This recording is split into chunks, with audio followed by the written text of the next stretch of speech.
নমস্কার বন্ধুরা, আজকের পর্বে তোমাদের আমি শেখাচ্ছি ক্রিসমাস কেকের জন্য অতি অবশ্যই চাই আমাদের মিক্স ফ্রুটের একটা মিক্সার। তো মিক্সারটা রেডি করার জন্য তোমরা কি অরেঞ্জ জুস ব্যবহার করব, না আমরা টেট্রা প্যাক ব্যবহার করব, কোনটা ব্যবহার করলে আমাদের মিক্স ফ্রুটের যে মিক্সচারটা সেটা খুব টেস্টি লাগবে। তো সেটাই আজকে আমি শেয়ার করছি। আর আমি একদম লো বাজেটে দেখাচ্ছি। আমি কিশমিশ, টুটি ফুটি আর খেজুরটা অতি অবশ্যই আমাদের দানা ছাড়া হতে হবে।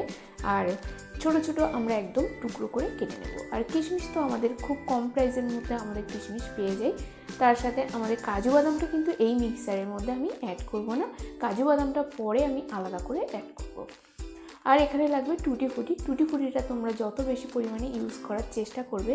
আর এই মিক্সারটা রেডি করার পরেই এর টেক্সচারটা দেখে তোমরা বুঝতে পারবে টুটি ফুটিটা এখানে অনেকটাই বেশি লাগে। ননস্টিকের প্যান, তো ননস্টিকের প্যানটা আমি বসিয়ে দিলাম, দিয়ে এর মধ্যে আমি জিরো করে নিয়ে এর মধ্যে অ্যাড করব চিনি। এখানে আমি কতটা পরিমাণে অ্যাড করব, চিনি আমি এখানে 100 গ্রাম চিনি অ্যাড করছি। তো আমি এখানে দিয়ে দিচ্ছি, আমি এখানে অ্যাড করলাম 100 গ্রাম চিনি। বাড়ি থাকা রেগুলার চিনিটাই কিন্তু আমি অ্যাড করছি।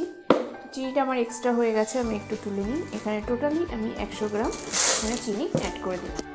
এরপর অ্যাড করব জলটা আমি এখানে 70 থেকে 71 গ্রাম অ্যাড করছি। 70 গ্রাম অ্যাড করার চেষ্টা করবে, 1 গ্রাম বেশিতে কোনো অসুবিধা হবে না। জলটা দেওয়া হয়ে গেলে এরপর অ্যাড করব মিক্সড ফ্রুট জ্যাম আমি এখানে টোটাল অ্যাড করব 55 গ্রাম। অবশ্যই তোমরা কিন্তু মিক্সড ফ্রুট জ্যামটা অ্যাড করো যে কোনো কোম্পানির, এখানে কোনো কিছু স্কিপ করলে কিন্তু আমরা বেটার টেস্টটা পাবো না। এরপর গ্যাসটাকে আমি জ্বালিয়ে নিয়ে একদম ফ্লেম লো করে দেবো। ফ্লেম এখানে কিন্তু একদম হাই করব না। প্যানটা রেখে আমি এখানে ননস্টিকের প্যানটা তোমরা ব্যবহার করবে, না হলে যদি কোনো হেভি বাটনের প্যান পাও তাহলে ব্যবহার করবে। সবসময় লক্ষ্য রাখবে আমাদের যে মিক্সচারটা রেডি করছি সেটা যেন কোনোভাবে পুড়ে না যায়, তাহলেই মিক্সচারটা ঠিকঠাক হবে। জলের মধ্যে মিক্সড ফ্রুট জ্যাম চিনিটা পুরো মেল্ট হয়ে গেলে, জল ফুটে উঠলে তারপরে অ্যাড করব খেজুর কুচানো, কিশমিশ আর তার সাথে দিয়ে দেবো 3 রঙের টুটি ফুটি। এরপর স্প্যাচুলার সাহায্যে একটু নাড়াচাড়া করে নেব যাতে আমাদের ড্রাই ফ্রুটসগুলো এই মিক্সড ফ্রুট জ্যামের জলে ভালো করে মিশে যায়। এর মধ্যে অ্যাড করব 1 চামচ 2 গ্রাম আমি এখানে ব্যবহার করব ক্রিসমাস স্পেশাল যে স্পাইস পাউডারটা আমরা বাড়িতেই রেডি করেছিলাম, সেই পাউডার আমি এখানে 1 চামচ অ্যাড করছি, 2 গ্রাম। এখানে 1 চামচ মিক্স পাউডার অ্যাড করার পরে আবারও স্প্যাচুলার সাহায্যে নাড়াতে থাকবো। এখানে কিন্তু কোনো প্রকার গ্যাসের ফ্লেমটা হাইও রাখবো না, আবার মিডিয়ামও রাখবো না, একদম লো রাখবো যতক্ষণ না আমাদের যে জলটা আছে জলটা সম্পূর্ণ টেনে যায়। আর বারে বারে আমরা নাড়াতে থাকবো যাতে আমাদের গ্যাসের নিচটা একদমভাবে না পুড়ে ওঠে। এইভাবে নাড়াতে একটা সময় আমাদের সম্পূর্ণ জলটা শুকিয়ে যাবে। এরপর আমি গ্যাসের ফ্লেমটা বন্ধ করে দেবো, দিয়ে আমাদের এই ফ্রুট মিক্সচারটা সম্পূর্ণ ঠান্ডা করে নেব, একদম যতক্ষণ না আমাদের রুম টেম্পারেচারে চলে আসছে ততক্ষণ কিন্তু আমরা ওয়েট করব একটু ঠান্ডা করার জন্য। এই ফ্রুট মিক্সচারটা সম্পূর্ণ ঠান্ডা হয়ে গেলে এর মধ্যে অ্যাড করব আমি রিয়েলের অরেঞ্জ জুস। তোমরা সবসময় টেট্রা প্যাকেটের অরেঞ্জ জুসটাই ব্যবহার করবে, এখানে ফ্রেশ অরেঞ্জ জুসটা কিন্তু ব্যবহার করবে না, তাহলে আমাদের এই ফ্রুট মিক্সচারের শেলফ লাইফটা কিন্তু বেশি দিন থাকবে না। এখানে আমি 40 ml অরেঞ্জ জুস ব্যবহার করছি। অরেঞ্জ জুসের বদলে তোমরা রাম বা ব্র্যান্ডি দুটো মিক্সড করে কিন্তু এই অবস্থায় দিতে পারো। আর সব সময় আমাদের যে ফ্রুট মিক্সচারটা রেডি করলাম সেটা যেন সম্পূর্ণ ঠান্ডা হয়, কোনো প্রকার যেন গরম না থাকে। তারপরে কিন্তু আমরা যে লিকুইড উপকরণগুলো মিক্সড করা সেগুলোই মিক্সড করব।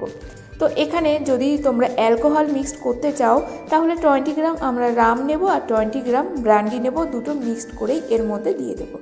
আর এতটাই অ্যাড করব যাতে আমাদের ফ্রুটগুলো সম্পূর্ণ ডুবে থাকে এই অ্যালকোহল কিংবা ফ্রুট জুসের মধ্যে।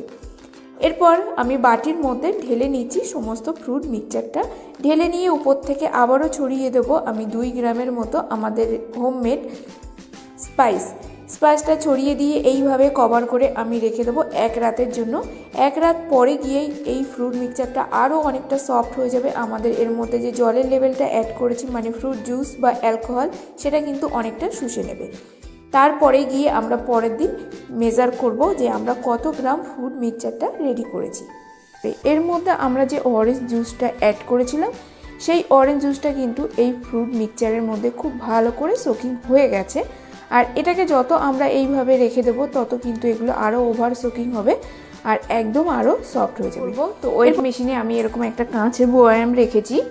সবসময় আমরা একদম এর মধ্যে যেন কোনো প্রকার জল না থাকে, আর বয়ামটা যেন একদম ড্রাই থাকে, আর এয়ারটাইট কন্টেনার আমরা এখানে ব্যবহার করব। জলের পরিমাণ যদি এখানে থাকে তাহলে কিন্তু আমাদের এই মিক্সচারে ফাঙ্গাস জন্মানোর একটা সম্ভাবনা থাকবে। তো এর মধ্যে আমি সমস্ত মিক্সচারটা ঢেলে দিচ্ছি।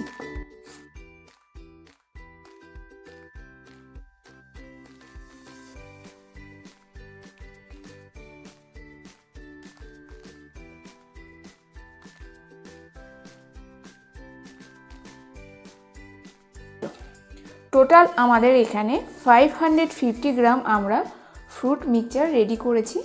এবার এর শেলফ লাইফটা, এখন যতদিন আমাদের ঠান্ডা চলবে, এপ্রিল মাস পর্যন্ত এটাকে কিন্তু আমরা রুম টেম্পারেচারেই রেখে দিতে পারবো, কোনো অসুবিধা নেই। যখন আমাদের এপ্রিল মাস শুরু হয়ে যাচ্ছে, মে মাস শুরু হয়ে যাচ্ছে, প্রচণ্ড গরম, তখন এটাকে নিয়ে আমরা ফ্রিজে নর্মাল টেম্পারেচারে রেখে দেবো, মানে নর্মাল ফ্রিজে রেখে দেবো। যদি নর্মাল ফ্রিজে এটাকে আমরা স্টোর করি তাহলে আমাদের 1 বছর, মোটামুটি আমাদের 1 বছরের এর মধ্যে কোনো রকম ফাঙ্গাসও জন্মে না, কোনো রকম ব্যাকটেরিয়াও এর মধ্যে আসবে না। এখানে আমি হিসাবটা খাতায় লিখে নিয়েছি। প্রথম দেখো আমরা খেজুর ব্যবহার করেছি 55 গ্রাম, দাম হলো 11 টাকা। কিশমিশ ব্যবহার করেছি 100 গ্রাম, দাম 30 টাকা। টুটি ফুটি ব্যবহার করেছি 100 গ্রাম, দাম 30 টাকা। চিনি 100 গ্রামের দাম 4 টাকা 50 পয়সা।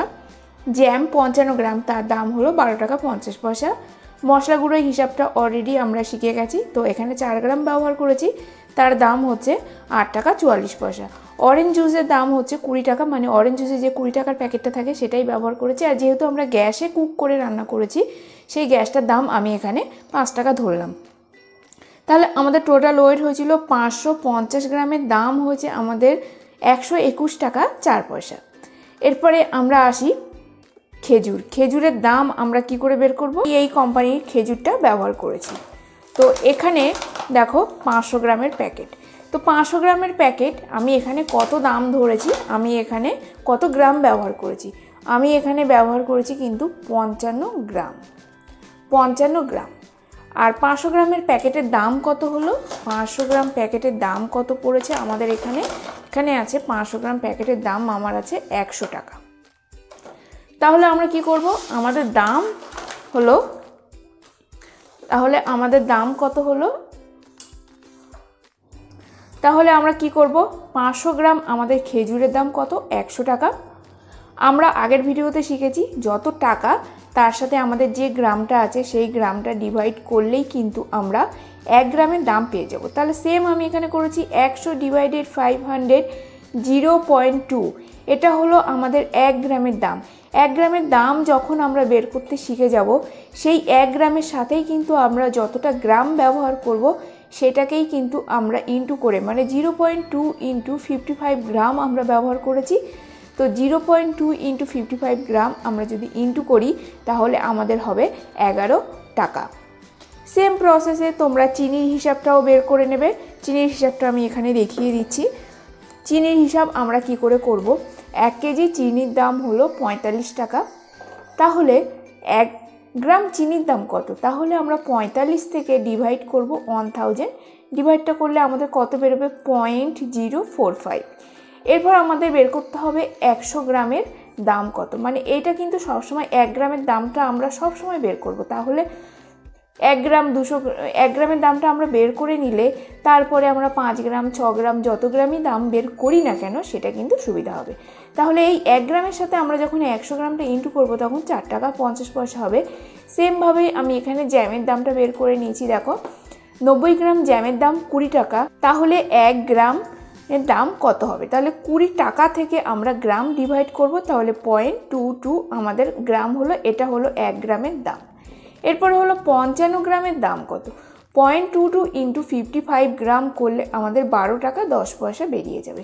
তো এইভাবে কিন্তু সমস্ত ক্যালকুলেশনটা তোমরা করবে, আর যেখানে বুঝতে না পারবে আমাকে অবশ্যই কমেন্ট করে জানাবে। 550 গ্রামের দাম হচ্ছে 121 টাকা 4 পয়সা।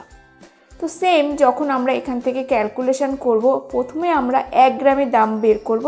তাহলে 121 ডিভাইডেড 550 করে আমাদের 1 গ্রামের দাম আমরা পেয়ে গেলাম। সেই 1 গ্রামের দামের সাথে আমরা যত গ্রাম ব্যবহার করব সেটাকে ইনটু করে করে কিন্তু ব্যবহার করব। ক্লিয়ার? তোমাদের অবশ্যই বোঝাতে পারলাম কি না আমি বুঝতে পারছি না। তোমাদের কোথাও কোনো অসুবিধা হলে আমাকে কমেন্ট করে জানিও। তো আজকের মতো ভিডিওটি এখানেই শেষ করছি। দেখা হবে নতুন একটা কেক ডেকোরেশন না হয় কেক টিউটোরিয়াল ভিডিওর সাথে। ততক্ষণ সবাই ভালো থাকবে, সুস্থ থাকবে। Thanks for watching. Happy baking, happy cooking. Take care. Bye by.